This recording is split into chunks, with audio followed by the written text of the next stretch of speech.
Yeah. All right. I teased it a little bit. Kansas went into Baylor and they jumped out to I believe they were up by 14 in the first half. It was 13 or 14 points. It looked like they were getting ready to run away with that thing. And Baylor came storming back. They cut it to 1 at the half. They jumped out to a lead early in the second. Bill Self got a technical foul, and they kind of slowly, methodically pulled away, T.O., despite the fact that L.J. Cryer did not play and Jonathan Chachwa is out for the rest of the season. So how about those Bears, man? It was nice to see them kind of clicking at full gear again, right? Yeah, and scoring.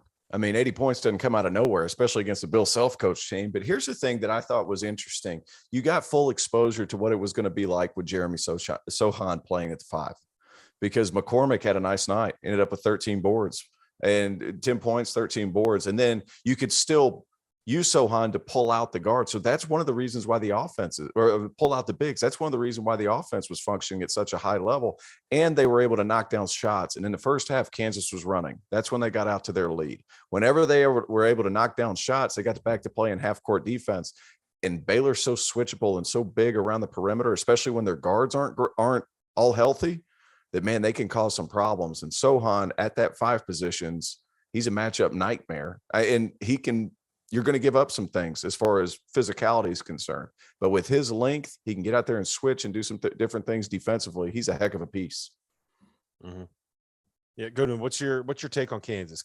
Are they still number 1 seed worthy? I mean, they're probably going to end up winning the Big 12. I actually love them now. I love them coming off this better than I did a week ago, 2 weeks ago, because I saw Remy Martin back on the court. And I don't need to see him for 30 minutes.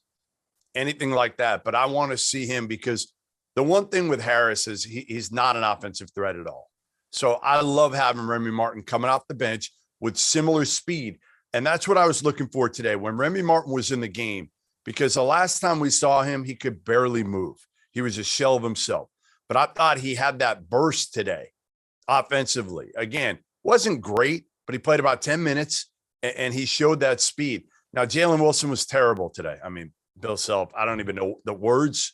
You can't even repeat him, what he was yelling at Jalen Wilson, but he was atrocious. Igbaji was good, but not great. And I think that combination, to me, I just think they've got enough pieces. McCormick's been much better, right? We wanted that. Now you bring Remy Martin back in the fold. McCormick's banged up too, though. That's the problem. They got a lot of guys that are kind of banged up on that group. Doesn't everybody though? Like Ryan, everybody's hurt right now. This time of year, Ryan. This time of year, how many guys are fighting through it, playing hurt? Just trying to get ready for the stretch drive here.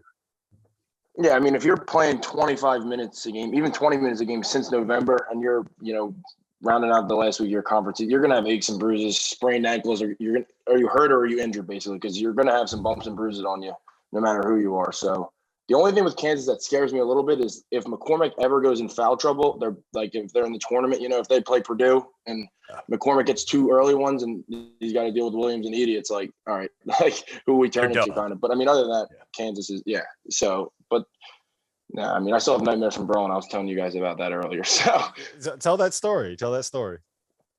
Yeah, we played Auburn and Kansas last year on a back-to-back. We were in Fort Myers. Auburn, we took them to overtime. So we were already banged up, and we played Kansas. And I was guarding Braun. The scout report, Agbaji, he's their guy. And Braun hit me with 3 threes back to back to back and was in my ear just talking. And he had my respect. He was dunking on dudes that game. That kid can play. He can really, really play. And listen, you don't look like it, but he doesn't look like it just as much as you don't look like you can play, right? Yeah, no, we definitely look like 1940s out there. We set the game back a little bit aesthetically. Let's talk about Baylor a little bit too, because I do think that I think without LJ Cryer, the shooting has been the big issue for them offensively, right? Like there's just no spacing, and you don't get that vertical spacing threat with Chachwa, because Thamba is like a land warrior. He's not a guy catching lobs. And I think that's part of the reason why Akinjo has been struggling a little bit and why you've seen Kendall Brown a little bit limited. Like they're a very different team when they are playing guys like Dale Bonner and whoever their Zach Loveday. Dale Bonner. When Dale Bonner and Zach Loveday are out there instead of LJ Cryer and Jonathan Chachwa. But You go out and you beat up on Kansas like this, Theo. What do you still think that this is a group that can get to a Final Four? I think it's going to be hard. I think Jamwa Chachua means a lot more than people realize, just because he's the captain defensively when he was in the game. Like, he's their lead communicator. He was calling out all the ball screens. When I saw them down in the Bahamas, he was the guy communicating everything on the weak side of the floor. And that's significant. You've seen it with different teams around the country, like Malik Osborne at Florida State. He gets injured. He's done for the year. You see what's happened to them. They've fallen off a cliff. Yeah. And the fact that Baylor has so much talent besides him says a lot. Now, they only played 7 guys tonight. Now, that worries me a little bit.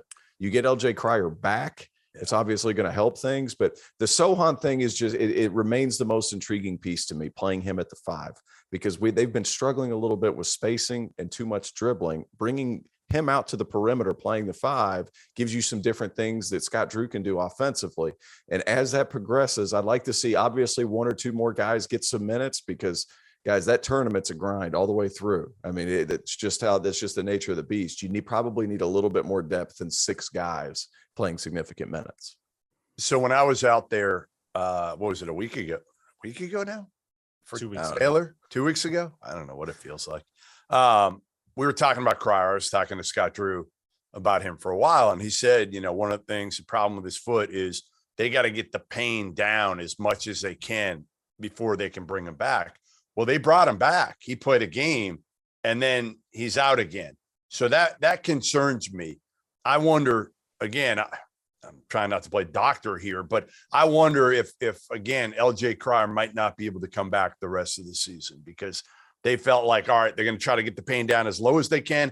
Then hopefully he's going to be able to come back and he'll be able to stay on the court. Well, that wasn't the case.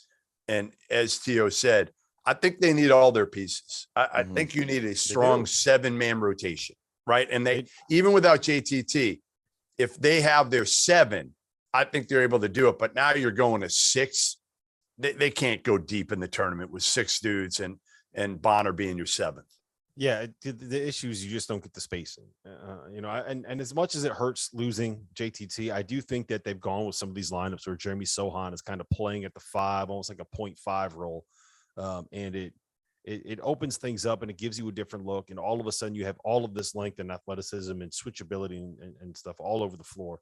All right, let's go big picture here. Ishi, we got 30 seconds each. Ryan, I'm going to you first on this one. You have to bet your life savings on one team from the Big 12 make it to the Final Four. Who is it?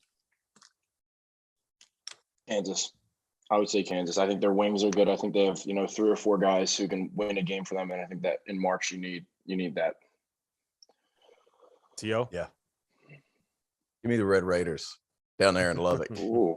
Man, they guard, and you got to play physical in the tournament. Those dudes are physical, and Terrence Shannon's coming along. It's got to be and here's the thing. I think he's got to be a guy that they can go to in isolation situations at the end of shot clocks. Like, if he can be that guy, Texas Tech defends well enough. They're going to be in every game. They got to have somebody that can close. Who is their closer? If they find a closer, they could be in the Final Four. Goodman? All right, so Mark Adams might be the national coach of the year, but he ain't in the Hall of Fame yet. I'm taking the guy in Lawrence. Yep. Yeah, I flip-flop on this. I feel like daily, but I think I'm leaning towards Kansas right now too. It just feels like they've kind of. I just feel ganged up on. Yeah. Yeah. I mean, but I'll tell you what. If they get to it's very hard to back the team that just lost to TCU. Okay. Like, all due respect to Jamie Dixon, I just watched Texas Tech blow a 10-point lead at TCU. So I can't go there. I can't go there.